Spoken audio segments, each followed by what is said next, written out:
శ్రీ మహాగణాధిపతయే నమః. శ్రీ మహాసరస్వత్యై నమః. శ్రీ గురుభ్యో నమః. ఈ సంవత్సరము అనగా క్రోధీనామ సంవత్సరంలో దృగ్గోచరమైనటువంటి గ్రహణాలు లేవు. అయితే ఈ భాద్రపద శుక్ల పౌర్ణిమ రోజున గ్రహణము పాక్షికంగా కనబడుతుంది. భారతదేశంలో కనబడదు, కానీ విదేశాలలో కనబడే అవకాశము పాక్షికంగా ఉంది. అంటే ఈ పాక్షిక చంద్రగ్రహణము అనేటువంటిది ఏంటంటే, చంద్రబింబాన్ని సూర్యబింబము చాలా తక్కువ మోతాదులో కవరప్ చేస్తుంది. అంటే 0.08%లోనే కవర్ చేస్తుంది కనుక దీన్ని పాక్షిక చంద్రగ్రహణము అని అంటున్నాము.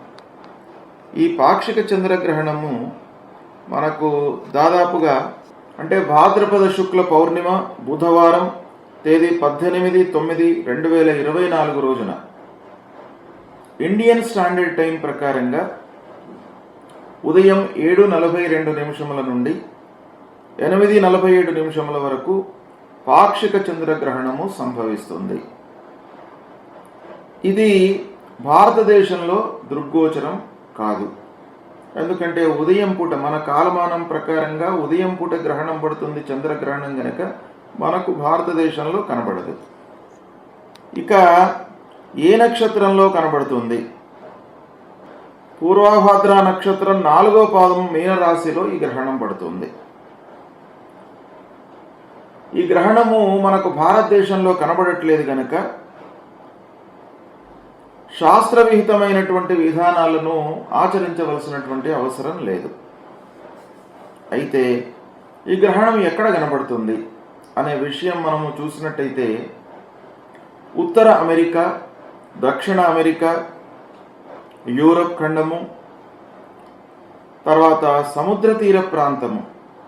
ఇక్కడ ఏ సముద్ర తీర ప్రాంతము అనంటే అట్లాంటిక్ మహాసముద్ర తీర ప్రాంతంలో ఈ గ్రహణము కనబడుతుంది. కనుక ఏ ప్రాంతంలోనైతే ఈ గ్రహణం కనబడుతుందో ఆ ప్రాంతంలో నివసించేటువంటి వాళ్ళు ఈ గ్రహణం యొక్క విధి విధానాలను ఆచరించాలి. భారతదేశంలో కనబడదు. అయితే కొంత పశ్చిమ భారతదేశంలో అంటే సముద్ర తీరంలో, బాంబే అటు సముద్ర తీరంలో కొంత పాక్షికంగా ఛాయామాత్రంగా కనబడే అవకాశము ఉంది. అయినప్పటికీ మనం విధి విధానాలను పాటించవలసినటువంటి అవసరం లేదు. ఇకపోతే ముఖ్యంగా మన భారతదేశంలో, నేపాల్లో, శ్రీలంకలో, ఆసియా ఖండం లోపల ఈ గ్రహణము కనబడదు. కొన్ని ప్రాంతాలలో ఎక్కడ ముఖ్యమైనటువంటి పట్టణాలు ఏ పట్టణాలలో కనబడుతుంది అనంటే టర్కీలో గ్రహణం కనబడుతుంది. తర్వాత ఇంగ్లాండ్ లండన్లో కనబడుతుంది, ఈజిప్ట్లో కనబడుతుంది, ప్యారిస్లో కనబడుతుంది, న్యూయార్క్, లాస్ ఏంజల్స్ యుఎస్ఏలో, మాస్కోలో కనబడుతుంది, సౌత్ ఆఫ్రికాలో కనబడుతుంది. ఇలా కొన్ని మన ప్రాంతాలలో కొన్ని ప్రాంతాలలో గ్రహణము పాక్షికంగా కనబడుతుంది.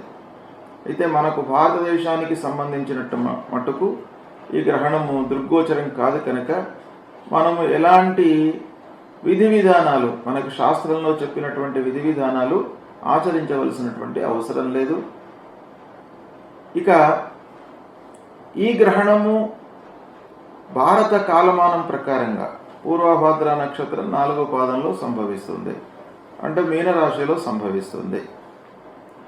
మీనరాశిలో సంభవించడము, ఆ మీనరాశిలో ఆ ప్రాంతంలో ఉన్నటువంటి వారు ఎక్కడనైతే గ్రహణం కనబడుతుందో ఆ ప్రాంతంలో నివసిస్తూ మీనరాశిలో జన్మించినటువంటి వారు ఆ జన్మరాశిలో గ్రహణం పడుతుంది కనుక వారు గ్రహణానికి సంబంధించినటువంటి గ్రహణానంతరము గ్రహణానికి సంబంధించినటువంటి విధి విధానంతో పాటుగా దేవాలయానికి వెళ్ళి దేవుడికి నమస్కారం చేసుకొని వీలైతే అభిషేకము అవి చేయించడము మంచిది. శుభం.